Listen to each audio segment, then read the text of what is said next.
लेके आओ भाई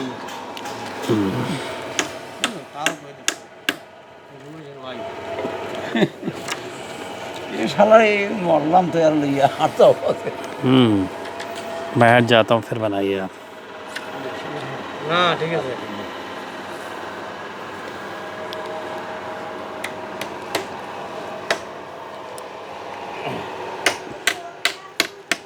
तो हमारे कारीगरों का कहना है कि ये भी छप्पर ही है, और जो प्रार्थना भवन पे अभी चटाई, बांस की चटाई छप्पर नुमा लगाई गई है, छप्पर के जैसे लगाई गई है, तो उसके ऊपर इसको लगाएंगे, ऊपर सबसे टॉप में, चोटी में। और फिर जो घास, उसके ऊपर घास की जो छप्पर लगानी है वो फिर ये लोग लगाएंगे।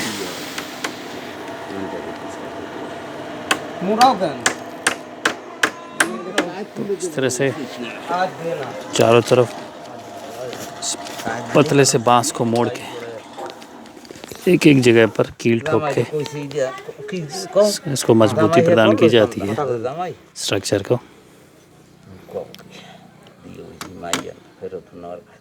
না ফেরত নিতে দেশি কাছে বেশি খাও কইলে কইলে নিয়ে না মান দিক্কর তো এই কথা চলে যাচ্ছে বাদ মানে তো নেটে নেটে চলে যাচ্ছে হ্যাঁ হাত কে যায় পরে ছাড়ে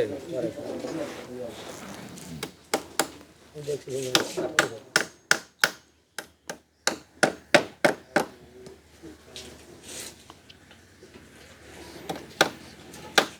तो इसी में वो फंसाएंगे क्या, अपन क्या बोलते हैं, घास जो है।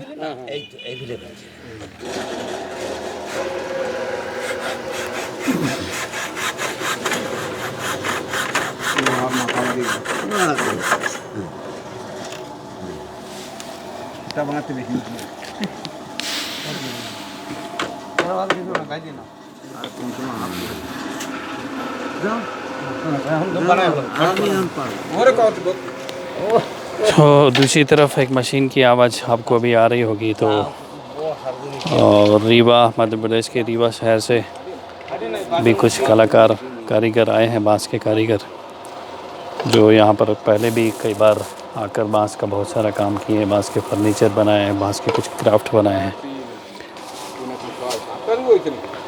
तो अभी फिर से वो आगे हैं, और जो भोजनालय यहाँ बन रहा है तो उसके लिए कुछ फ्रेम, पिलर्स तैयार करने हैं, वो अभी पिलर्स तैयार कर रहे हैं।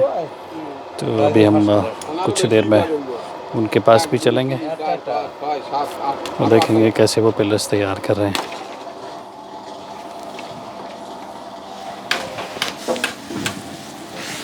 तो थोड़ी देर बाद देखेंगे जब ये छप्पर तैयार हो जाएगा, ये कारीगर तैयार कर लेंगे तो कैसा ये दिखेगा। और देखने के बाद जब इसकी फिटिंग करेंगे वो प्रार्थना कक्ष में, प्रार्थना भवन में, तो वो भी हम देखेंगे। तो भोजनालय में जहाँ जहाँ भी काफ़ी स्पेस है, उस जगह को भरने के लिए ये जालियाँ इस तरह से बांस की तैयार की गई हैं, और भी तैयार की जा रही हैं। चूँकि ये जगह मैंने शायद पहले जिक्र किया था कि पहाड़ी और जंगल से लगा हुआ है, तो काफ़ी बंदरों का यहाँ पर उत्पात जैसा मचा रहता है। तो वो भोजनालय में प्रवेश करके कुछ तोड़फोड़ ना करें, उसके लिए यही कलाकारों से, कारीगरों से बांस की जालियाँ तैयार करवा रहे हैं। तो ये परमानेंट कुछ मशीन से यहाँ पर ख़रीद के रख ली गई हैं आश्रम में, क्योंकि बांस का काम यहाँ पर लगातार चलता रहेगा। बांस के बहुत सारे क्राफ्ट, बहुत सारी चीज़ें बनती। तो हमारे रीवा के अंकु भैया हैं, ये जो बड़ा बांस है जिसका कि पिलर तैयार किया जाएगा, उसमें इस तरह से मशीन से छेद किए जाते हैं। तो अंकु भैया ने और उनके भाई ने और उनके साथियों ने यहाँ बहुत सारे बांस के फर्नीचर और बहुत सारी सुंदर सुंदर चीज़ें बनाई हैं, तो वो भी हम आपको दिखाएंगे। तो आद्या अंकु भैया की हेल्प कर रही है। ओके, तो इससे पता चलेगा कि कैसे ये पिलर तैयार होगा। मेरे ख्याल से ये इस तरह से उन छिद्रों में इन बांसों को लगाया जाएगा और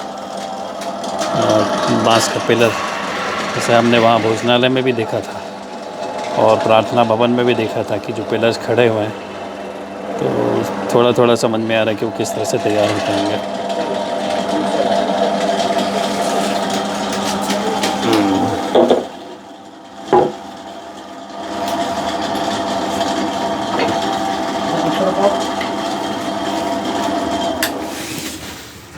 ये आद्या है, एक तरफ से बांस को पकड़े है, सपोर्ट किए सीधा उसको रखने के लिए, दूसरी तरफ से अंकु भैया उसको मशीन से उसमें छेद कर रहे हैं।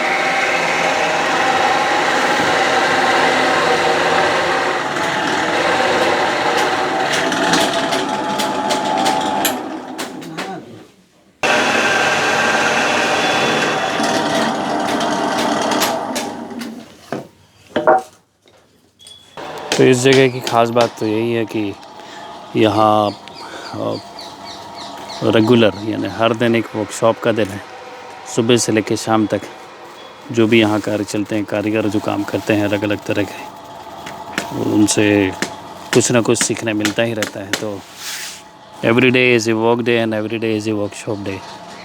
सो कोई भी दिन, किसी भी दिन कोई आए, विशेष संडे को छोड़ के, तो उसे बहुत कुछ यहाँ सीखने मिलेगा, जानने मिलेगा।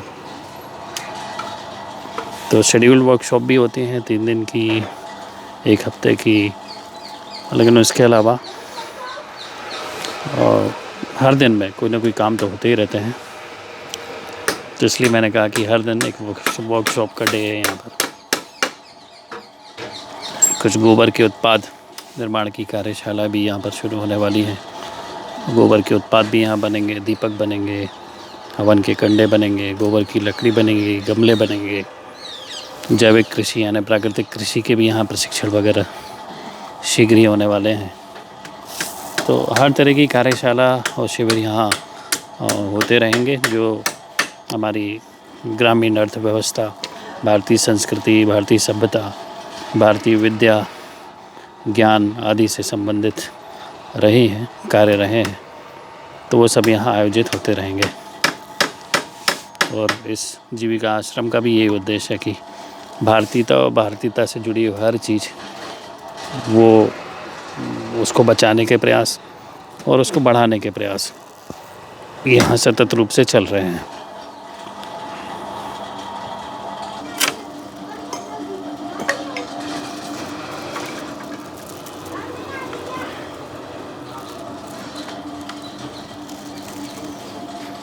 बांस पूरा गोलाई में फ्लेक्सिबल है, मुड़ जाता है।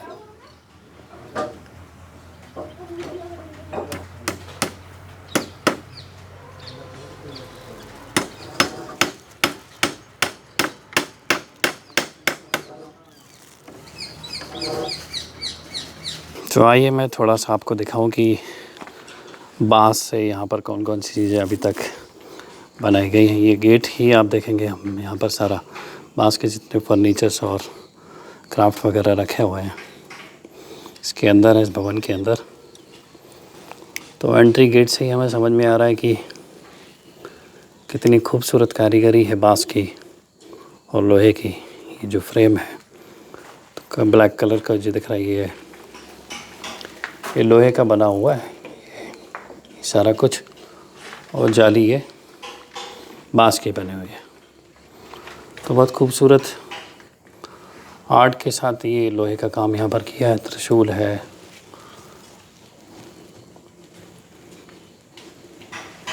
कुछ ये देखिए,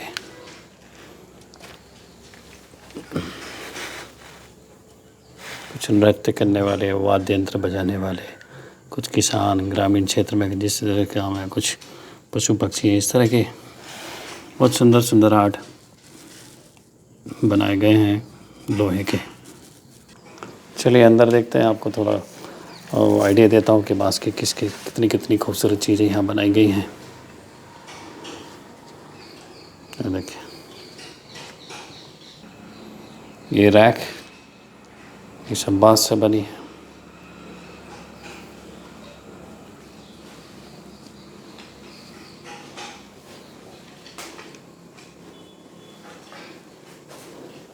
दरवाजे जैसे हमारे पहले घरों में खूबसूरत दरवाजे हुआ था करते थे, सुंदर नक्काशी वाले, डिज़ाइन वाले। ये बाँस से बना हुआ, इसका बहुत मल्टीपर्पज़ यूज़ हो सकता है। कुछ इस तरह से ये दिखता है ऐसे।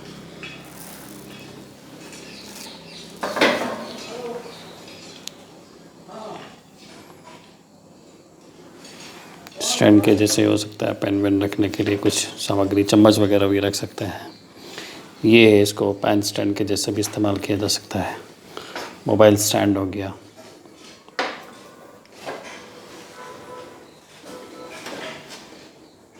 ये कुछ स्टूल जैसे बने हुए हैं बांस के।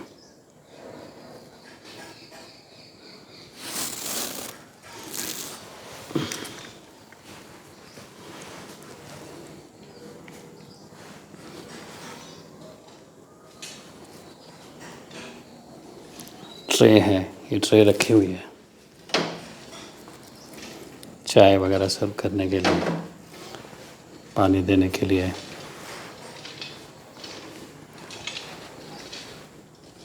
कुछ टोकनियाँ हैं, सब्जी रख सकते हैं, और भी जितनी भी सामग्री घर में हमारे उपयोग होती है उन सबको रखा जा सकता है।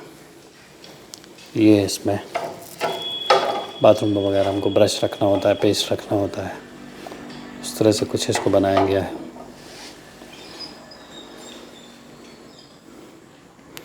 तो बहुत सारा आर्ट एंड क्राफ्ट है बांस से बना हुआ, और लोहे से बना भी है, वो भी मैं आपको दिखाता हूँ। तो कोई भी व्यक्ति जिसको ये सारी चीज़ें कैसे बनती है वो देखना हो या सीखना हो, तो वो यहाँ जीविका आश्रम आ सकता है। आने से पहले आपको जीविका आश्रम के संचालक से बात करनी होगी, तो नंबर्स वगैरह शेयर कर लेंगे। कोई विजिट प्लान कर सकते हैं। होम स्टे के लिए भी यहाँ पर अवेलेबिलिटी है, उपलब्धता है कि कोई 1 दिन 2 दिन आकर यहाँ पर रुककर यहाँ की जीवन शैली को देखना चाहता है, समझना चाहता है, तो होम स्टे जैसा कि आजकल चल भी रहा है, टूरिज़्म का एक अच्छा स्कोप होम स्टे के रूप में भी धीरे धीरे प्रसिद्ध हो रहा है।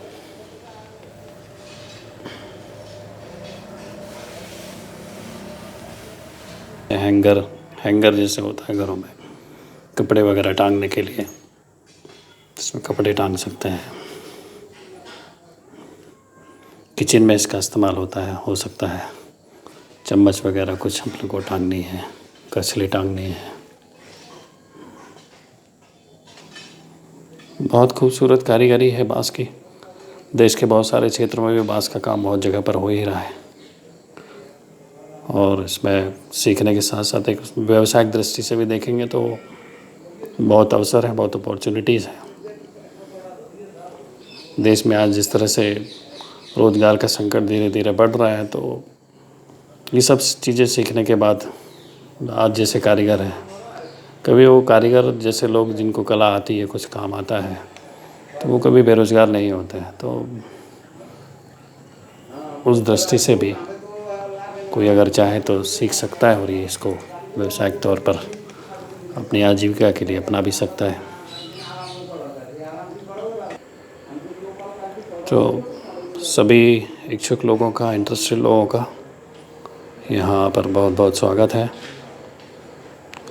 आगे जो भी वो कार्यशाला यहाँ होती रहेंगी, वो हम सभी आपसे शेयर करते रहेंगे, वीडियोस के माध्यम से, फ़ोटोज़ के माध्यम से।